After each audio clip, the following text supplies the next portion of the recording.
mudane madaxweyne ku xigeen haddaanu nahay cuqaasha gobolka Gardafu waxa tahay madaxweynihii ugu horeeyay oo soo gaaray waanu ku faraxsanahay iyadoo marxalad aan ku jiro oo badi kacsan tahay wadooyinkana naga jaban yihiin oo aan Puntland ka filayna jawaab fiican waana suugaynaa noo timaado maantana wax badan baanu ka filaynaa waa waxaanu rabnaa inaan ku geyno wadadii halkan jaankii oo go'an waa laba waxaan rabnaa wadadii soo aragto hadda la isma gudbo bareediyo calule haddii mudane madaxweyne saasaan rabnaa inaan kugu soo koobno bal tagto meesha oo aad soo aragto baahiyaha iyagu aad bay u badan yihiin balse wadooyinka ugu adag hadda madaxweyne ku soo dhawow waan ku leenahay raxiim waan dhowahay gobolka Gardafu waa markii ugu horeysay oo madaxweyne Puntland ka socda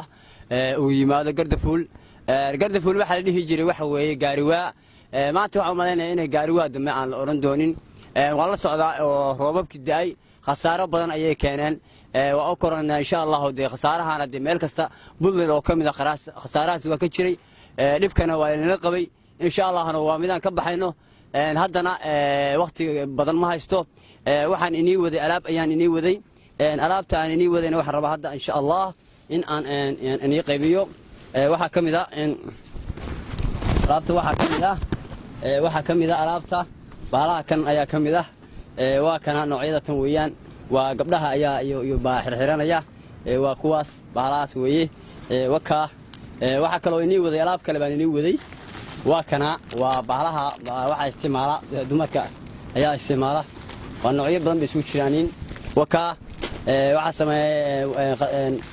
waa maqlay in horta wadadii ka go'an tahay wadadii waa in ka go'an tahay horta dhaqaalihii Puntland horta maanta waa ogtiin oo dhaqaalihii Puntland baarlamaanka ayuu ku baxay meelo kale oo badan waa jiraayo khasaarooyin badan ay ka dhaceen hadda meelo badan baa jira taa aan ka soo qaybinay ma garanaysaa horta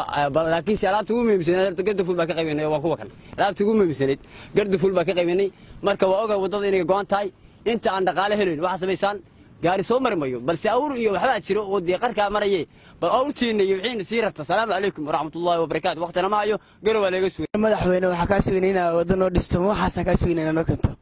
alaabta soo mudane madaxweyne ma xasan oo keentay hadda itaal bay noqotay